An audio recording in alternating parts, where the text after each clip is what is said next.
Hey, it's Stephen Young here with you. Today I'm going to give you a tour of our latest project we just picked up.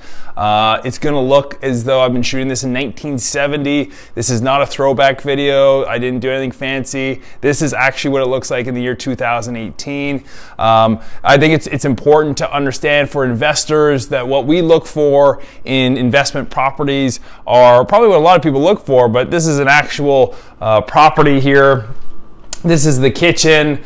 Sorry it looks so washed out. The lighting is actually awful in here. These California ceilings is, again, it's something in the 1970s. I think it was popular. These brown kitchen cabinets, you know, they're awful. The design is terrible. The layout's atrocious. There's like a pass-through window. So we're actually gonna be opening up this entire wall. When it comes to condominiums, you know, the more of the open space you can get, the better.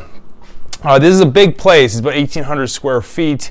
You're walking into the dining room here. The ceilings are just filthy, and I'm not sure if you could pick that up on this video. Yes, it is dark in here, but they're also black ceilings. They've probably been smoking or haven't painted in 40 years. It doesn't smell too bad in here, which is nice. There's carpet like everywhere. So they left all the furniture here. You might be noticing as I'm walking through. I'm going to get to that here in a second. And this is a bedroom slash den that we're in, if you can see that. It's a good sized den, so we're going to make this into a bedroom. It's a den right now, the configuration. It's quite easy to turn it back into a bedroom. Just, you know, add a wall, add a door, a closet. It's got the windows. So again, this is about 1,800 square feet. So when we first offered on the property, look at these bathrooms here. I'm sure you've picked that up. These are quite old. This here is the second bedroom. Again, quite small, quite dirty. You can see like the outline of the pictures on the wall. They obviously haven't painted in 40 years. Just awful, like everything about this place. Now, 40 years ago, this might have been nice. I don't even know, but we're gonna make it incredible, that's for sure. So when we first offered the property, see, for me, this is nothing. Like, there's like furniture everywhere. I'm going to tell you in a second why it's here. You can't quite see, but there's about an inch of dust on everything. Can you see that? About an inch of dust everywhere. They don't believe in cleaning, apparently.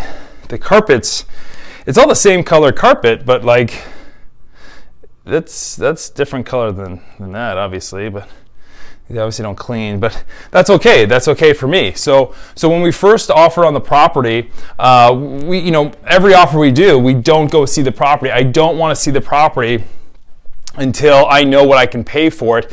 If I know what I can pay for it, and I'm going to make money on it, then I'm going to go spend time in the unit once I know what I can pay for it. So again, this is the bathroom. Not sure if you could pick that up here. Just filthy. So weird thing is there's no doorway to the bathroom. Strange design. We're going to change that, obviously. That whole bathroom is going to be incredible, by the way.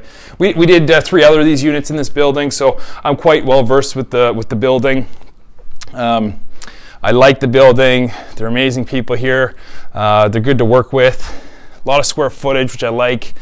So when I did the offer, this looks bad, sort of looks bad. It doesn't look bad to me, but when we first did the offer on this, we did it without seeing the property. We was subject to inspecting the property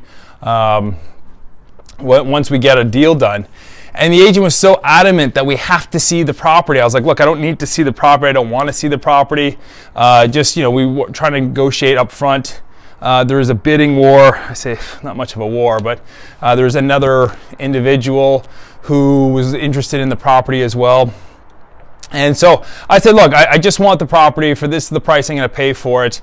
And she said, you have to see the property. I said, what's the point of seeing the property? You know, I don't want to spend, half an hour out of my day driving one way and half an hour back to the office. It's an hour out of my day. Here's the price I'm willing to spend if your seller's willing to take it, that, I'm happy to do the deal. And then I'll go and see it after the fact. She goes, no, you must see the property. So So I just said, okay, fine. So I showed up here on the appointment date. The agent was half an hour late. So it was an hour and a half return trip. I was literally in the unit for 30 seconds. And I said, yeah, I'll take it. What do I need to see? And she said, well, it's really dirty and dusty and it's old and needs work. I said, so what? It doesn't matter to me. So my price didn't change based on the fact that I saw it and based on the fact that it's in rough shape. But here's the problem. The agent thinks it's so bad, she's going to sell for undervalue. She's selling it for less than what she should be selling it for because she thinks it's bad. So for me as an investor and every investor, they don't care. I don't care what it looks like. I don't care what it smells like. All I want to know is what can I pay for it and what is my acquisition price and what can I sell for in the back end. And based on those numbers, it will determine whether I buy it or not. It's my green light or not. So the challenge with agents is like dealing with them. Unfortunately, it's a difficult part of the phase of investing, but they think you must see properties in order to buy them. I'm not a big believer in that. I'd rather only see things that I know I have under contract. And I don't want to waste my time because otherwise I'll spend my days, 8 hours, 9 hours a day just looking at properties, not knowing when I'm going to get. So the cool story behind this one, well, there's a couple lessons here I want to talk to you today. But one is there's two bids on this. There's probably more, but it did come down to two actual real offers on the property. And the agent was saying, so once we got the property, the agent said, part of our deal, our contingency, was that when I saw it, she said, look, the seller wants you to remove the furniture. I said, yeah, sure, it doesn't matter to me, fine. Like in an instant, I didn't even think about it. I know the cost of removal and garbage, and I'm going to donate some of the good stuff here. There's not a lot here, but most is going to be garbage. And she said, once we got the deal, she goes, you know, the other guy had the same price as you with a better closing date. We're going to go with him, but he didn't want to remove the furniture. Yeah, so I was like, so this guy's going to lose out on $150,000, maybe even $180,000, depending on what we sell for on the back end of profit, of gross profit, all for the sake of not removing someone's furniture. It might cost me $500, maybe $700 on the top end to remove all this furniture. Again, there's not that much furniture, sort of like the living room stuff. You see all this like couches and stuff like that. But there's not a lot of stuff here. So for me, one of the lessons was, if you're in a deal and you know it's going to be a profitable deal, make sure you're open-minded to what the seller wants. So we got our closing date in exchange for removing their furniture, and I'm very happy with that. So that's one lesson here. The other lesson is when it comes down to dealing with agents. So I chuckle. I used to do it much quieter, but much more loud and vocal about it now when I'm dealing with these agents, that once I get the deal, I'm just like, do you have any idea what you just sold me? Like, they're probably happy to earn $10,000 or $12,000 of commission on this property. We bought it for $465,000, which is $20,000 higher than I wanted to spend, but it's a good price because the values are going up significantly, so I'll get more on the back end for this deal. So she's probably happy to make her maybe $12,000 commission. It might be 10. Then she's got to pay big taxes on it. So she might be netting $6,000 or $7,000 at the end of the day. And I'm just like, do you have any idea how much money I'm going to make on this thing? And they're just blown away by it. I'm just like, every single time I buy something from a realtor, it makes no sense to me. They don't buy it themselves. So that's two little lessons I wanted to share with you today. And on this tour, it was weird. I was walking through this place and I was like, that's weird. Is this guy a fan of my work? On the walls there's written the wealth machine funnel, and I don't know if they follow me or what, but no, it's just, obviously I wrote it here for you. But quickly, where this is sort of a preview of our upcoming video series on the wealth machine. So this here is the wealth machine. If you can see that, that's the wealth machine. And I'm going to be describing that in great detail, but real briefly, this is a large majority of the poor class in this society. So if this is a funnel and you track where your money goes, there's one source of income that comes in, and there's several sources of income that comes out, but at the end of the day, you have nothing left over.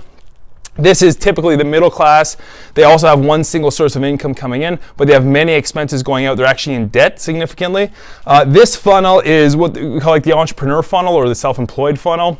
You have a lot of multiple sources of income, but you also have many, many sources of expenses. So unfortunately, there's still a lot of of zero income at the end of the year. This is the wealth machine. This is what we're going to be talking about at length in the upcoming videos.